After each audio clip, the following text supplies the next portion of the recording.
was just a little girl, my grandpa Ted would call me one day a year really, really early in the morning. My mother would come into my bedroom, phone in hand, and say, Jaclyn, your grandpa Ted's on the phone, he wants to talk to you.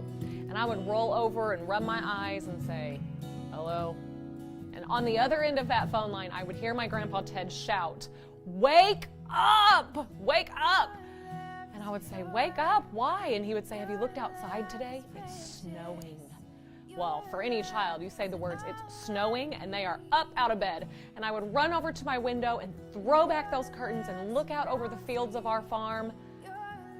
No snow. I would get back on the phone and say, Grandpa, there's no snow outside my window. And he would be laughing and snorting, and he would say 2 words to me, April Fools.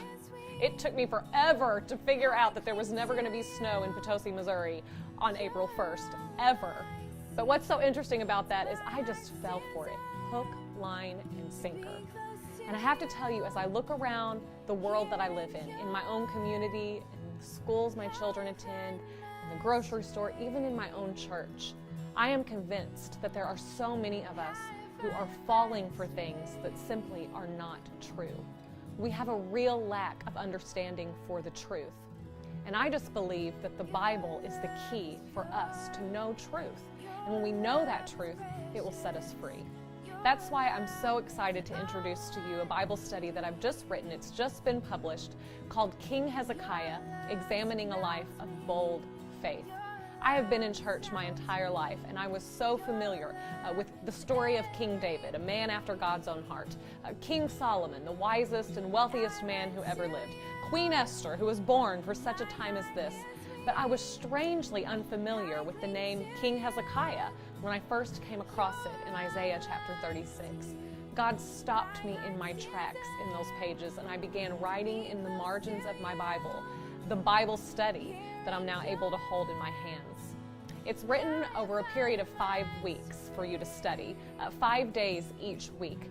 Take you somewhere between 10 and 30 minutes, depending on how quickly you study or how much time that you need. But each day builds on the next, and throughout the study, you learn about this young 25-year-old king whose father was a mess, whose nation was a mess, and how at 25 years old he takes the throne and God uses him to turn a nation around. This study has given me such hope and such encouragement for the situations around me in my own personal life. And I have so fallen in love with this character of King Hezekiah, and I cannot wait to meet him someday. But I want you to know, more importantly than that, through this study over the almost 5 years now that it took me to get it completed, I have so fallen in love with my God and with Jesus Christ, my Savior. And I hope that as you read it, you begin to uncover the truth about who God is and about what He has for us. I cannot wait for you to get it in your hands. King Hezekiah, Examining a Life of Bold Faith. Everything